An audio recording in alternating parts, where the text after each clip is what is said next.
All right, committee, let's go ahead and get started. First, let's welcome Representative Wynn back to Commerce Committee. She's becoming a regular, and a welcome improvement today.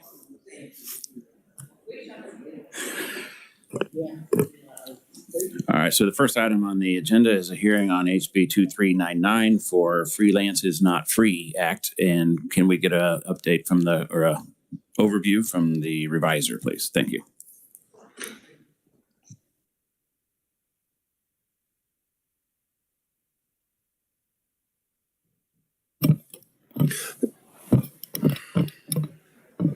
Thank you, Chairman, members of the committee.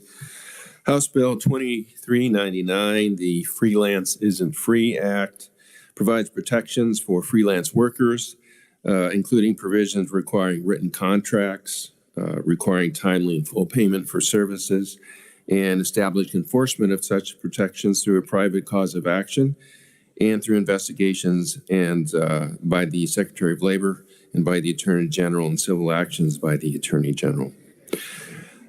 Section 2 of the bill defines freelance worker as any natural person or an organization of more than one person, whether or not incorporated or using a trade name, that is hired as an independent contractor.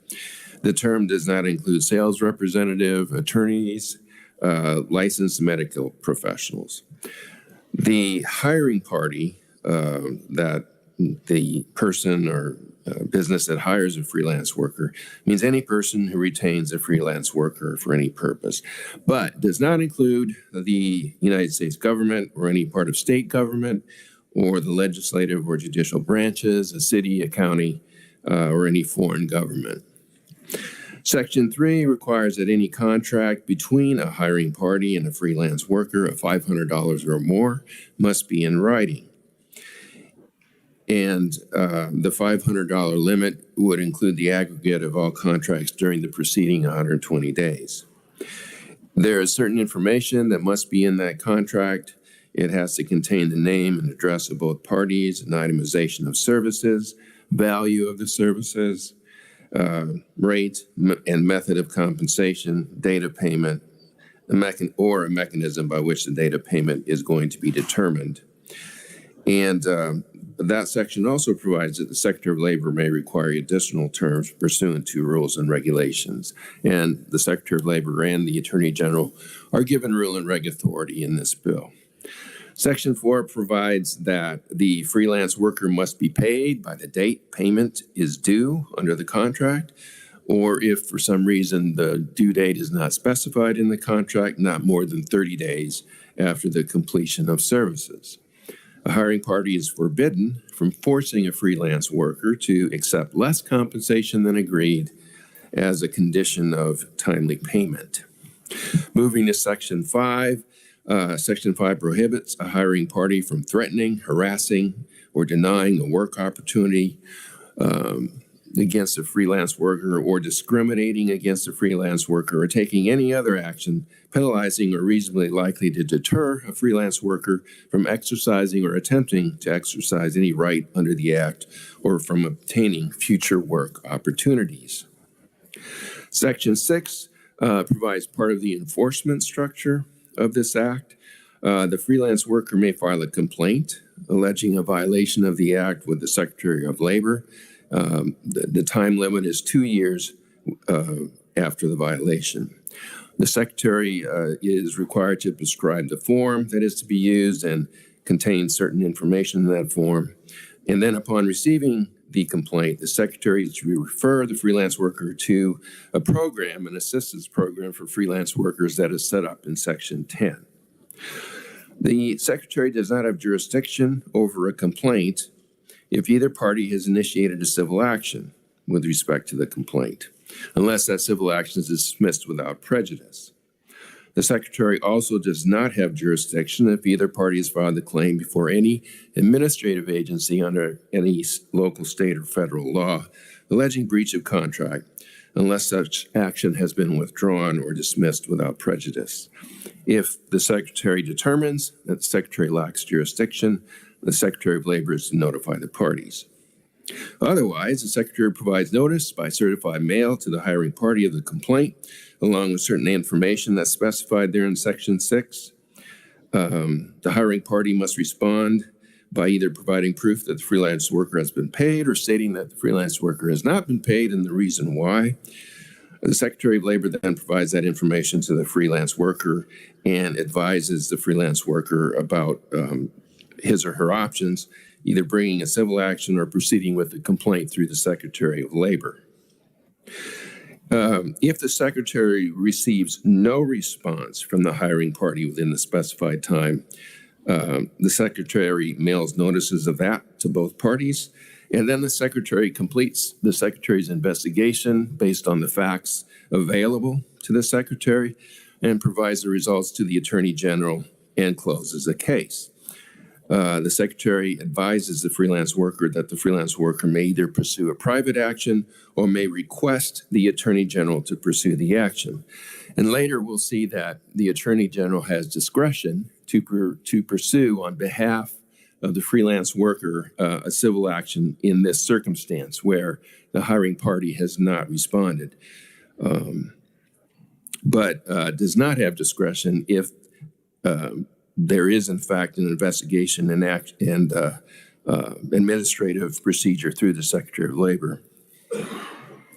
Section 7 requires the Secretary investigate each complaint if the Secretary retains jurisdiction. And as I mentioned, except in the case where a case is closed due to lack of response from the hiring party, the Secretary must issue a final order within 60 days of the filing of the complaint. And that order has to contain certain things, findings and conclusions as to whether the hiring party violated the act, and it must be provided to each party. The order is a final order for purposes of judicial review and is subject to appeal under the Kansas Judicial Review Act. If the order finds a hiring party violated the act, the order is also provided to the Attorney General. So as I mentioned then, upon receipt of the final order in this circumstance, where the Secretary has issued a final order, the Attorney General must file a civil action to enforce that order and recover damages on behalf of the freelance worker. Upon request of a freelance worker in a situation where the hiring party did not respond to the complaint, as I mentioned, the Attorney General has discretion to do so. In either case, if the Attorney General prevails, the Attorney General gets reasonable costs and expenses. Damages collected by the Attorney General are remitted to the freelance worker. The Attorney General, there's some limitations with respect to if the Attorney General can bring an action if the hiring party only failed to provide a written contract or to include certain required information in the contract, or failed to timely pay the freelance worker. Some of these other minor infractions, then if the hiring party has paid the freelance worker in full, the Attorney General is not to pursue an action. Turning to Section 8, that sets out provisions pertaining to the independent civil action that a freelance worker can bring instead of going through the Secretary of Labor. This section also provides that a nonprofit organization can bring an action on behalf of a freelance worker under specified conditions. That includes that the service be free of charge and any damages awarded are paid to the freelance worker. The organization would get attorney's fees and costs if they prevailed, however. A freelance worker who prevails in their own civil action is also entitled to reasonable attorney's fees and costs. This section also lays out the damages. They're $250 for a violation, more minor violation. If the freelance worker prevails or one or more other violations, damages are double, or the value of the underlying contract are $500, I guess. But in addition, damages for a claim of failure to pay are double. So the court can also order injunctive relief, other remedies as appropriate. If the violation is discrimination, threats, or other actions against a freelance worker, as we discussed for Section 5 and Section 5, the damages are significantly greater. The $2,000 or the value of the contract, whichever is greater, for each violation. There's also a provision there about the burden of proof. If a freelance worker only alleges a failure to provide a written contract or a complete written contract, the freelance worker bears a burden of proof to establish that the freelance worker requested the contract before providing services. Section 8 also sets out the statutes of limitations for the various violations. They range from 2 to 6 years, depending on the severity. Section 9 is a section that addresses a sort of a separate action that the Attorney General can bring. And this is based upon whether the Attorney General has discovered, either from the Secretary of Labor's investigation on the Attorney General's own investigation, or based on facts that have been brought by freelance workers, that a hiring party has engaged in a pattern or practice of violations. So in that situation, the Attorney General can bring the action just independently of any other civil action, and the civil penalty is not more than $25,000 plus reasonable costs and expenses of the action. Penalties in that case go to the state general fund, and the statute of limitations is 6 years. Section 10 establishes a freelance worker assistance program. That's to be established by the Secretary of Labor on the website. And provides various information like model contracts, also assistance over the phone, email. There's a list of information that is to be provided for the benefit of freelance workers on page 8 of the bill, and also outreach and education to the public. Section 11 provides that a provision of Section 11 is sort of a odds and ends section. It just sets out a number of items that govern, and you can maybe take a look at that because I'll just skip that. And if enacted, the act would go into effect on July 1st, 2023. Any questions for the reviser, Representative Sutton? Thank you, Mr. Chair. All right, Charles, I'm trying to digest this. This was quite a bit to digest. Subcontractors currently already have the civil recourse if they're not paid. That's correct. I mean, I already know that's correct. There's no reason I have to ask you that. What changes here, though, that other than getting another agency involved in the process? Well, in response to your point, first I want to note that Section 11, which I skipped, provides that that this act is not intended to diminish or replace any other basis of liability or requirement established by state or federal law or common law. So it shouldn't interfere with that process. However, with respect to what this act adds, I mean, it's specifically aimed at independent contractors, freelance workers, and I guess is sort of it's tied into the Secretary of Labor establishing sort of a support for independent workers with that program, with the information. So it's kind of designed to be a total program aimed squarely at independent contractors. Kind of makes you wonder what independent means. If I could continue just a little bit here, I noticed that the secretary is in charge of overseeing contracts and what the contracts between a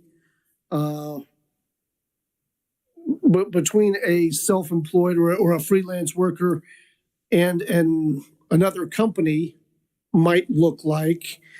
However, no government agency is in any way tied to it. So we're strictly looking at the contractual ties between private enterprises 100%. Is that correct? Right. Hiring party is defined, pretty broadly. Any person who retains the freelance worker for any purpose, except for governments. Except for the people who are making the law. Gotcha.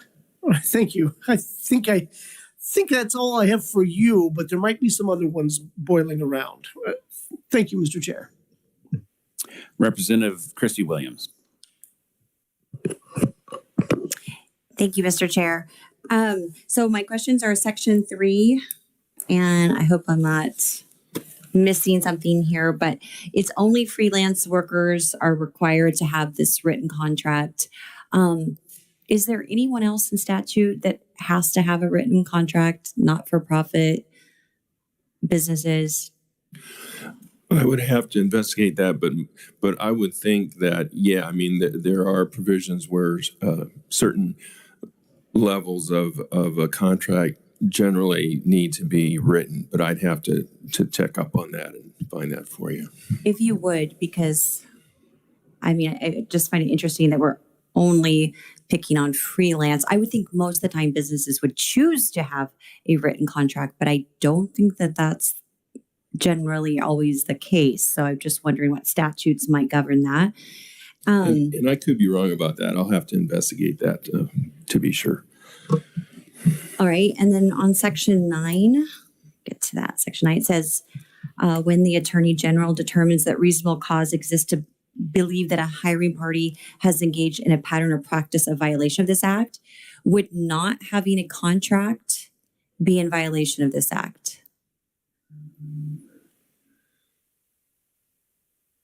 Yes. However, not having a contract is one of those violations that the Attorney General is not supposed to enforce the order of the Secretary of Labor if the hiring party has fully paid the freelance worker. So there's no penalty as long as the hiring party and the freelance worker are in agreement on a service and it's paid. There's no penalty. So the exception would be Section 9 kind of goes to this issue about repeated violations. So if you have a hiring party that has repeatedly, for some reason, refused to engage in a written contract when they're supposed to under this act, then potentially the Attorney General could bring an action. You know, that would be up to, I think, the discretion of the Attorney General. And, you know, I mean, if the freelance worker is constantly getting paid, I don't know if that would be worth the Attorney General's time. But all right, thank you. Any other questions? Representative Dodson. Thanks, Mr. Chair. I've got a kind of a similar question on section 3. So it says contract of $500 or more. I'm just wondering if the first question is, does that mean or imply a written contract, or can that also include oral contracts? so the intent of the language there is when an oral contract, it has a value of $500 or more, I guess I can put it that way, it needs to be put in writing. And so also the aggregate of the previous 120 days. So if there were a series of oral contracts for less than $500 and they added up to $500, then you'd have to put it in writing. And then the other one is, I think, in accordance with what Representative Sutton asked, so in most cases, people with contracts have recourse through the civil courts for enforcement of a contract. Is the difference here is that it's referred to the Secretary of Labor? Yeah, actually, there are two differences, and I apologize. I forgot to mention that in my original briefing. One of the benefits of this bill with respect to a freelance worker is that if the hiring party does not respond to that original complaint that's sent to them by the Secretary of Labor after the freelance worker makes a complaint with the Secretary of Labor, then there is a rebuttable presumption that in any subsequent civil action that the violation has occurred. So that obviously provides a freelance worker who has been, they believe, aggrieved by the act, definitely a leg up in any proceedings, subsequent civil action. But I think your question was, yeah, so this, the way the bill is structured is it intends to provide an option for the freelance worker to either go on their own and pursue a civil action, possibly with the assistance of a nonprofit organization, or go through the Secretary of Labor, through the administrative proceeding. The Secretary of Labor issues an order that is appealable, but if the order goes to the Attorney General, and the Attorney General enforces it. So it sort of gives the freelance worker options about how they want to proceed. Thanks very much. Thanks, Mr. Chair.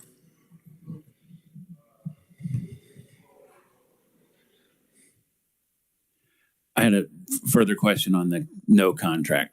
So if there is no contract, there is no penalty unless the freelancer can prove that he requested a contract or she requested a contract and didn't get one.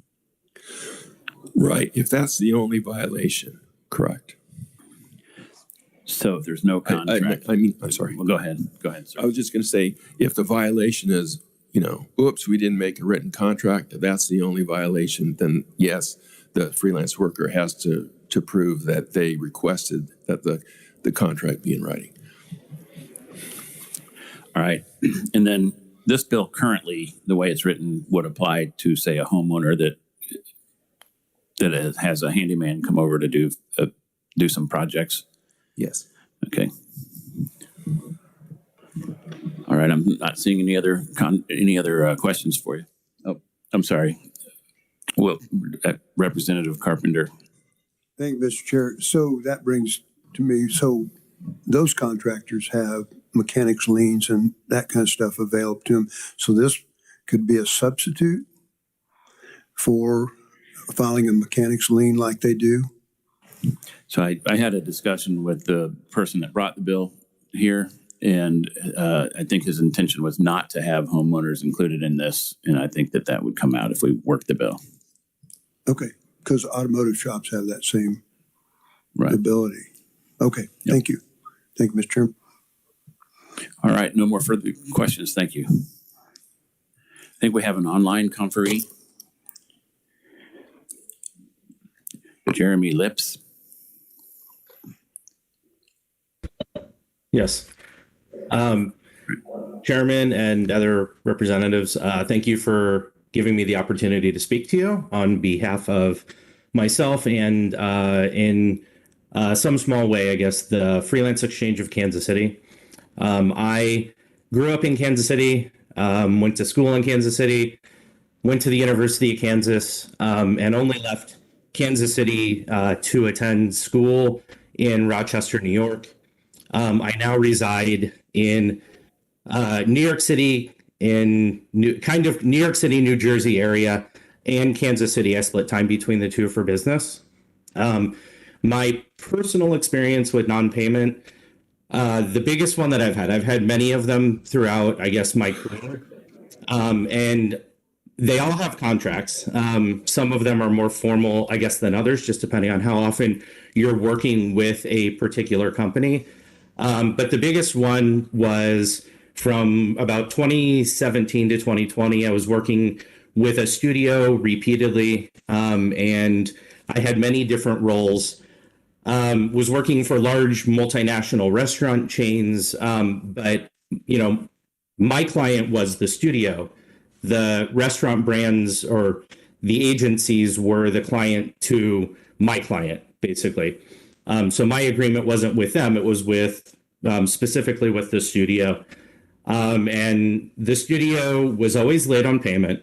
They always strong-armed everybody into believing that if we wanted to get paid, we should do certain things, or we had to do certain things. On one instance, the owner of the studio made me go and take money out of his own bank account in order for me to get paid on time.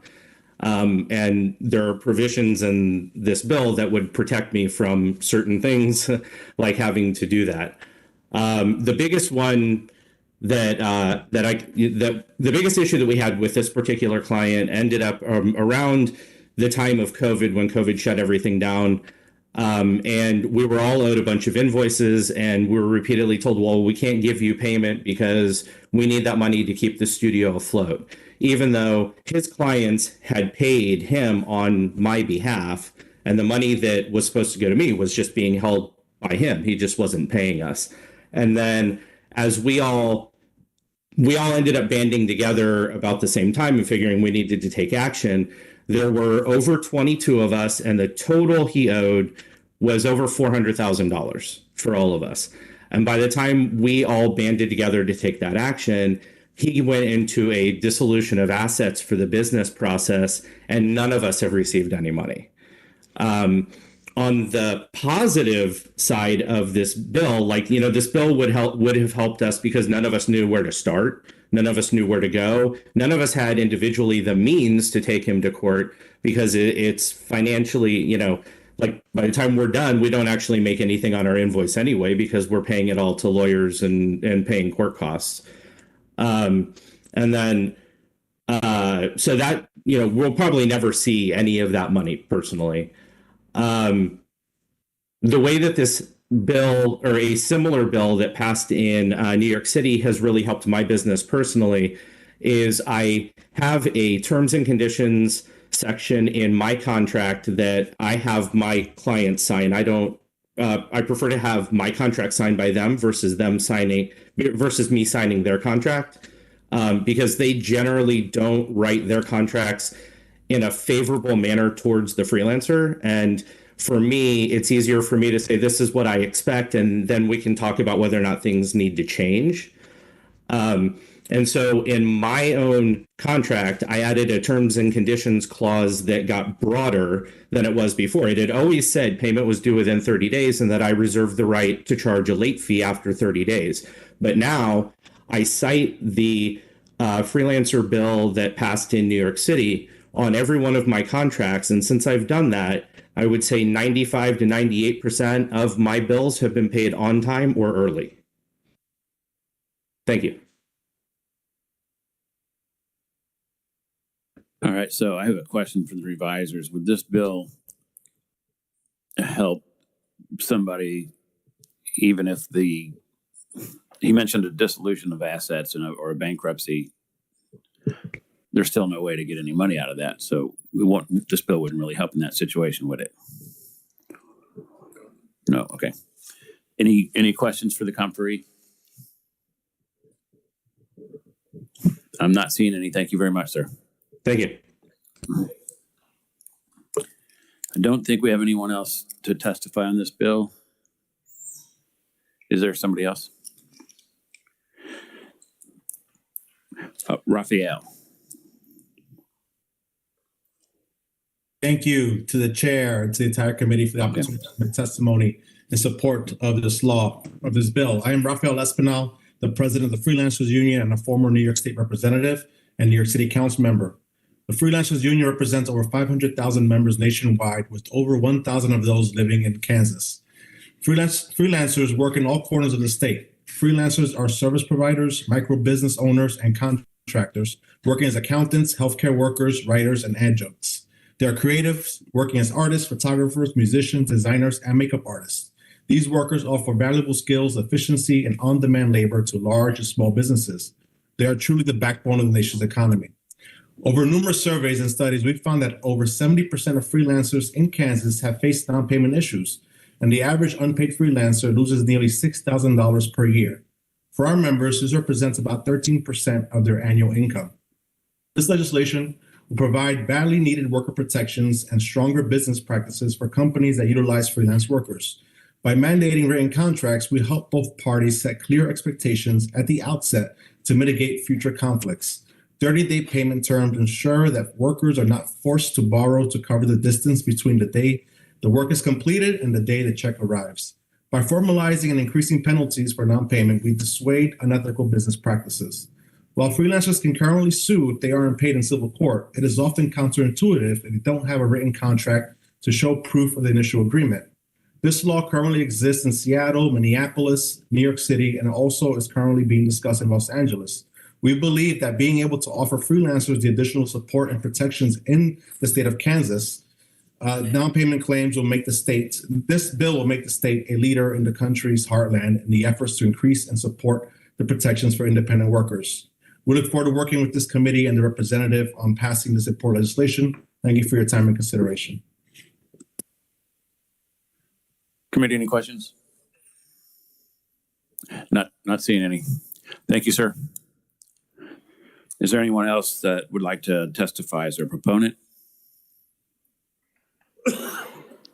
Not seeing any. I'm not showing any opponents in person, and My apologies, Mr. Chair. We do have someone else on WebEx. who would that be? Her name is Julie Cortez. Okay, sorry, we had hers written, but that's fine. Go ahead, Julie, if you're there. I'm here. Thank you so much. Thanks for including me. So yeah, my name is Julie Cortez. I have run my own freelance copywriting business out of Overland Park, Kansas for 25 years now. I am the founder and current president of the Freelance Exchange of Kansas City, a not-for-profit professional trade organization that caters specifically to those who are self-employed in advertising and marketing. I can tell you not only from my own experience, but in hearing from the hundreds, if not thousands of freelancers that have come through our organization's doors throughout the last 20 years, that this is a huge sticking point for independent contractors, whether it's a graphic designer, photographer, copywriter, web developer, what have you. This has been going on for years. I've submitted 3 different written testimonies, 3 different stories, but one I want to highlight is a very well-known, well-respected ad agency here in Kansas City that has some sort of rule of their own in that they refuse to sign any independent contractors' contracts. They won't even sign their estimates. They won't pay a deposit up front. And instead, they ask you to sign their contract in return, which is fine. However, when you get the contract and you read through the fine print, there's one line in there in particular that says that they will not pay their freelancer until 30 days after they get paid. And that's a huge risk on the freelancer to take. What if they don't get paid for 6 months? We're supposed to wait 7 months to get paid. I can guarantee you that the freelancer needs the money more than this big conglomerate ad agency does. And what if they don't get paid at all by their client? Then we're not supposed to get paid either. And this happens all the time. I can tell you, I personally use a contract and it doesn't matter. You know, even though I have stipulations in there, I have 30-day, on my 30-day payment terms, I have a 1.5% late fee. It doesn't matter. For whatever reason, agencies and companies alike like to take advantage of the self-employed. I have not figured out why, but I do want to do something about it. And if you all can help us pass this bill, we would be forever grateful. Thank you so much. Any questions? Seeing none, thank you very much. Is there anyone else wishes to testify? Dennis, anyone else online? Nope. Okay, so there's no neutral in person. There is one written from the Department of Labor, and there's a fiscal note on the website if you want to review that. With that, we'll go ahead and close the hearing on HB 2399.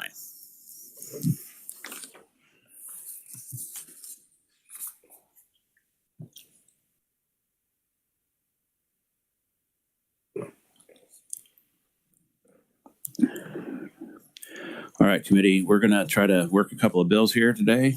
We're going to start with the fireworks bill 2373. I'll give you a minute to pull it up.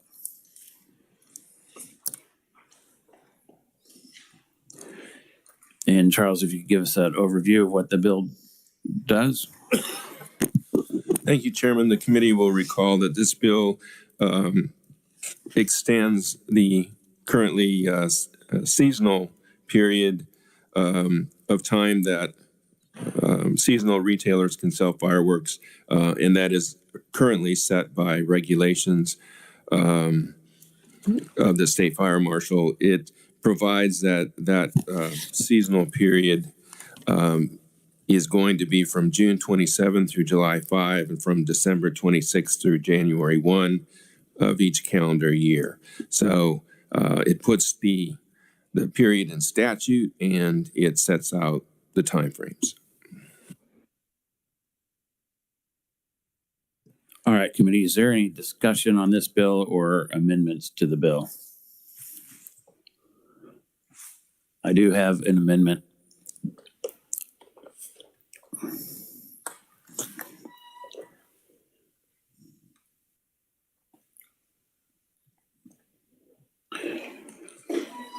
Thank you.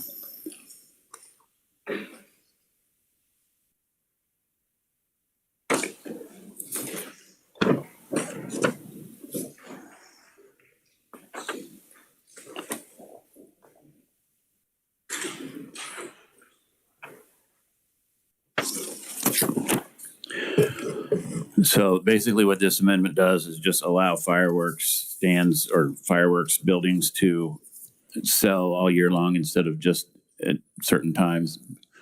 Didn't see a reason to limit a business, especially when you can drive across the state line and buy fireworks at any time.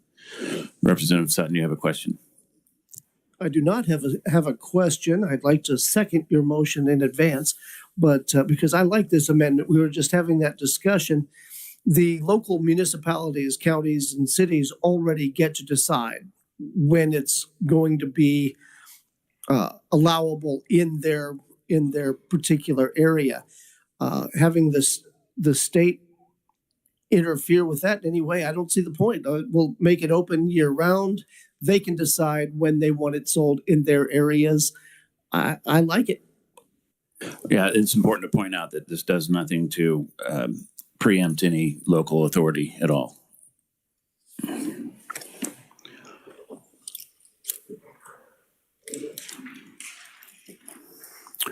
Ladies and gentlemen, Representative Auerkamp is here with us today. The meeting started at 1:30. I got lost. Thank you, Mr. Chairman. Any further discussion on the amendment? I'm not seeing any. I'll go ahead and move the amendment to all in favor say aye. Aye. All against say no. Any further the motion passes. Any further discussion on the bill? Seeing none, I'll go ahead and request a motion to pass 2373 favorably as amended. Representative Penn. Question, Mr. Chairman. Would it be appropriate, and you can advise me, to put this on consent calendar since we had no opposition? Or? Oh, it's amended. Oh, once you amend it, you can't. Got it. Tracking. Thank you for the clarification. Appreciate it. In that regard, we have a second, but not okay. You want to? Representative Penn is making the motion. Representative Christy Williams is seconding the motion. Any further discussion? Seeing none, all in favor of passage as amended favorably say aye. Aye. All against say no. Motion passes. All right, so the next bill that we're going to look at is HB 2388, the electronic licensing.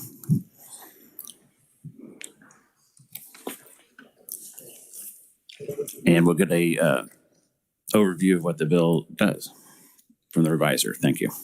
Thank you, Chairman, members of the committee. The committee will recall that this bill makes some changes to occupational licensing law. It requires that licensing bodies provide verified electronic credentials in addition to paper-based credentials to all their credential holders, including military service members, and also that licensing bodies must use a centralized electronic credential data management system that's capable of providing instantaneous credential verification, and as well as an auditable record. Committee, any discussion on the bill or any amendments to the bill? Representative Carpenter. Thank you, Mr. Chair. I'm trying to find this email. It's from Doug Schroeder with Kansas Sea Post, the Commission on Peace Officers Standards and Training, and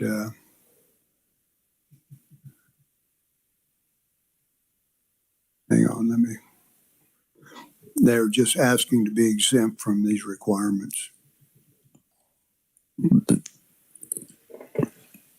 They don't have the money to implement this.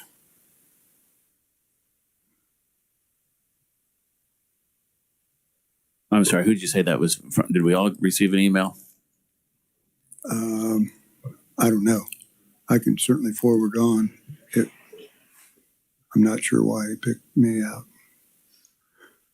So my amendment would be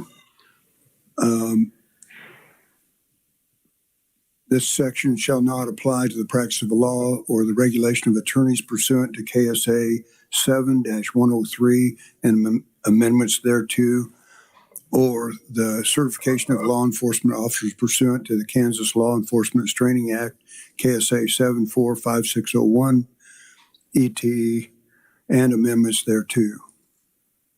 Does Charles have that? Did you send that to Charles? Or would you? Sure. Any discussion on the amendment? Representative Patton wants to second it. You want to speak to it? I'm not sure I have anything else to add.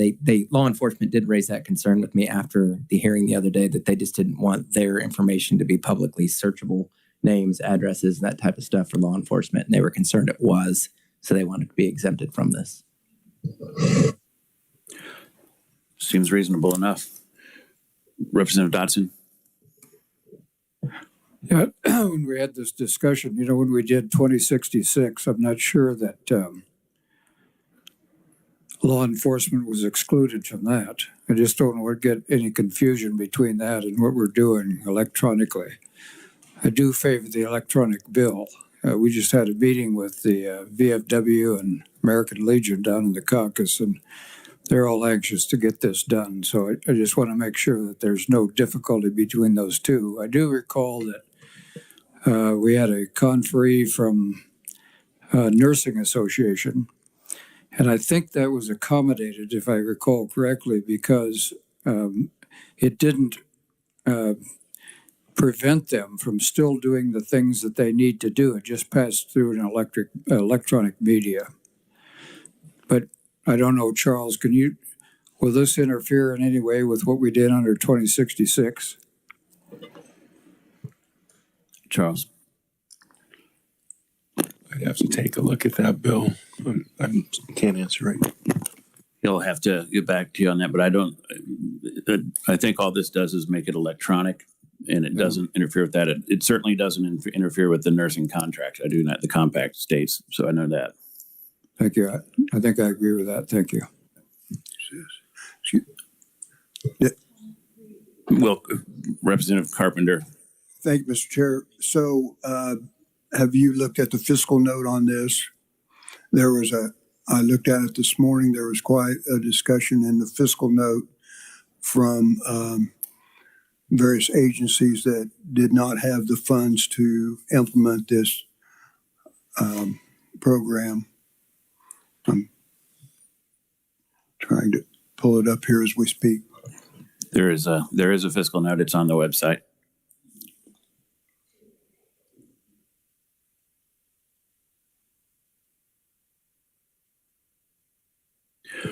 That would be discussed. If the bill passes, that'll be discussed in the appropriations bill.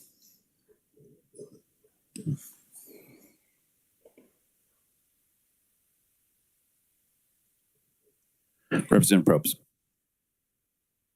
Thank you, Chair. Just for my clarification, the objection from C-Post, is it about the cost or is it about the information being publicly available? And if it's about it being publicly available, is there anything in the underlying bill? I don't see anything that makes it publicly available. It's just between agencies. Is that right?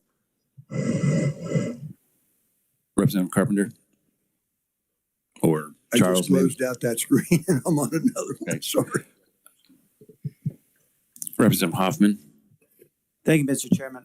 I believe that they feel like it's not going to be, but they said that just because of some of the questions that were during the testimony, some of the questions that were posed that were referring to a statewide system for all licensing agencies, they were concerned that it could become something that was available. And so they just wanted to kind of preempt with this language to make sure that they were exempt.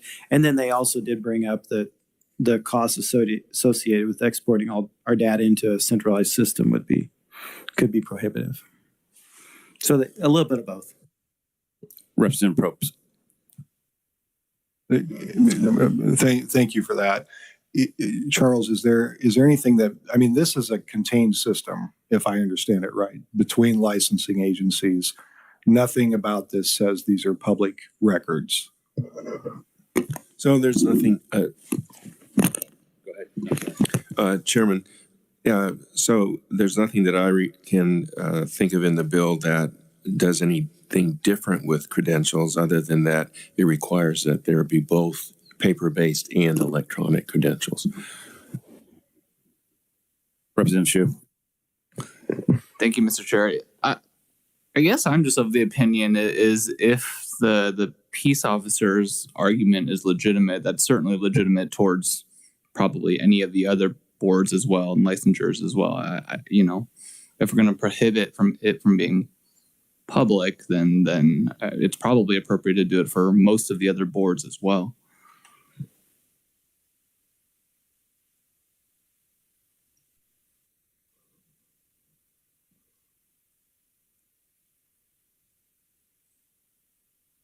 Representative Carpenter. I might read what C-Post, Doug Schroeder with the C-Post written. Would that be okay? Yes, sir.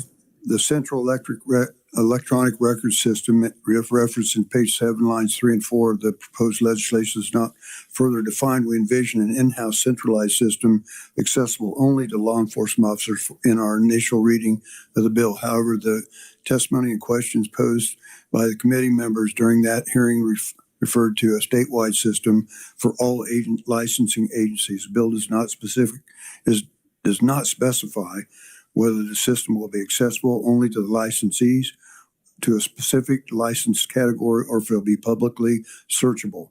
If it's the latter, C-Post has concerns regarding officer safety, particularly in reference to undercover and task force officers.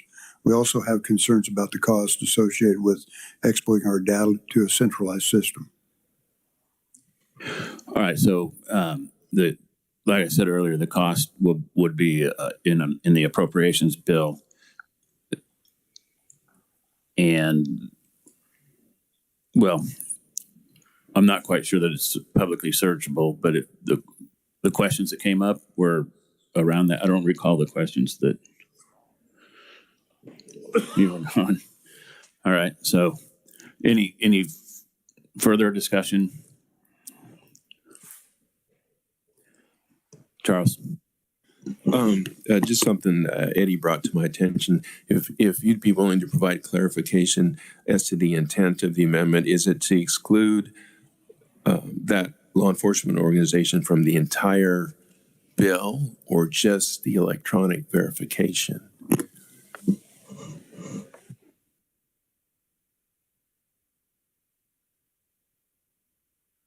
My amendment reads, this section shall not apply to the practice of law or the regulation of attorneys pursuant to KSA 7-07-103 and the amendments thereto, or to the certification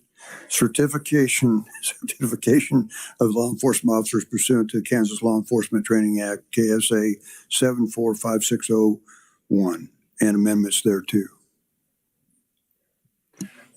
It was only for a section. Yeah, page 7, line 15. Yeah, so that would exclude them from the entire section, the way that's currently worded as I understood it. All right. That's my amendment. Okay. Thanks for the clarification. Any further discussion? Seeing none, you can close. I close.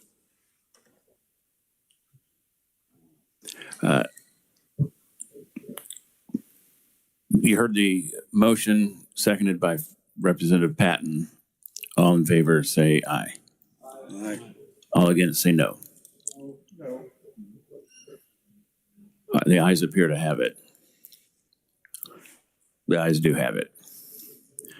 Any further discussion on the bill? All right, seeing none. Can I get a motion to pass the bill favorably as amended?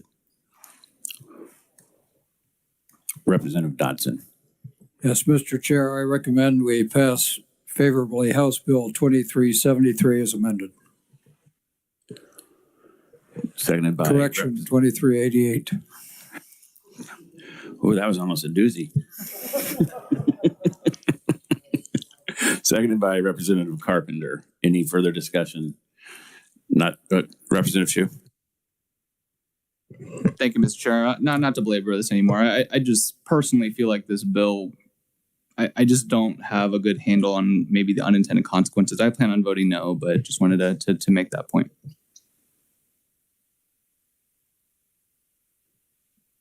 Seeing no further discussion, all in favor of the motion say aye. All against say no. Ayes appear to have it. Ayes do have it. Motion passes. I'm going to move on to House Bill 2336. This is the Topeka Airport Authority bill. And we'll get an overview from Charles Reimer. Thank you, Chairman, members of the committee. The committee will recall this provides for increased bonding authority up from 1 million to 10 million with respect to what requirements are necessary for an airport authority to issue general obligation bonds. Any questions for the reviser? Not seeing any discussion on this bill.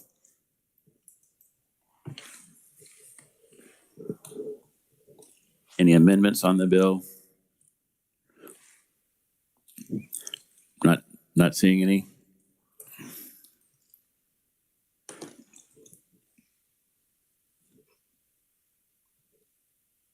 Can I get a motion to pass favorably? Mr. Chair, I move that we pass favorably House Bill 2336. Representative Dodson. Seconded by Representative Sutton. Seeing no further discussion, all in favor of the bill passing, say aye.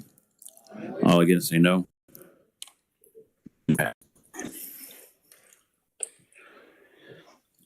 All right, next on the list is the tourism bill, 2344.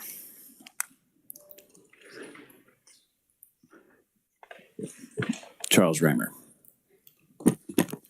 Thank you, Chairman, members of the committee. The committee will recall this bill makes some changes to the membership of the Council on Travel and Tourism. Primarily, it adds 3 new members representing 3 additional organizations for that council. It also changes some language to comply with the governor's executive order, removing references to wildlife parks and tourism, replacing them with references to the Secretary or the Department of Commerce. It also modifies the grant program for the promotion of tourism, and it does that in a couple of ways. It reduces the required allocation of funds to public and nonprofit entities, and it removes a restriction on the amount that can be the percentage of funds that can be granted to a single entity, whether nonprofit or whether public or nonprofit.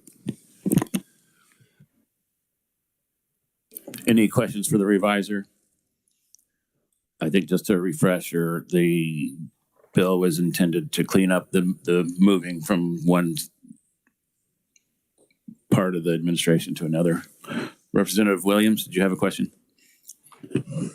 Thank you, Mr. Chair. So the change is currently Kansas Department of Wildlife and Parks and Tourism would have been on the byline, let's say. Now we're doing Secretary of Commerce instead of the Department of Commerce. Am I understanding that right? Charles. Yeah, I'm sorry. Yes, Representative, because of the change in the designation by the governor. So that this is just one part of the changes that need to be made to reflect that change. There's also another bill you'll see at some point that makes that change throughout the entire in other places in our law. But this bill just makes a change with respect to the sections in the bill. Follow up? No, thank you. Thank you, Mr. Chair. Representative Carpenter. If I remember right, this is the one that the committee was 20 members you'd ask about. So what happens in the case of a tie? Representative Probst. Thank you, Chair. I serve on that committee, and there's never anything controversial. And if we do vote on anything, it's almost always unanimous. And I think for the record, a tie is a lose.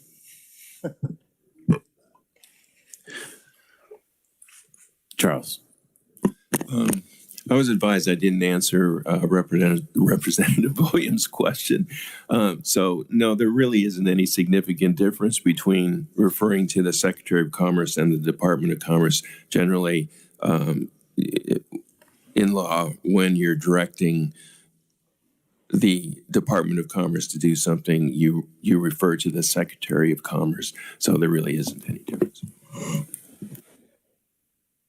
Any further discussion or any amendments on the bill? Not seeing any. Representative Probst. I move that we pass out House Bill 2344 favorably for passage. Seconded by Representative Laura Williams. Hold on.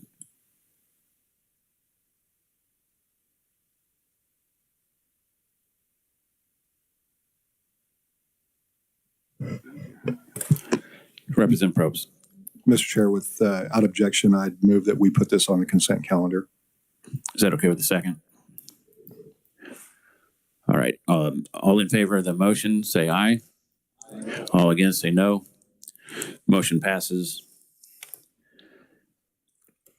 Committee, that'll do it for the day. We have 2 bills left to work tomorrow, and that would be 2400 and possibly 2387, which is the Star Bond bill.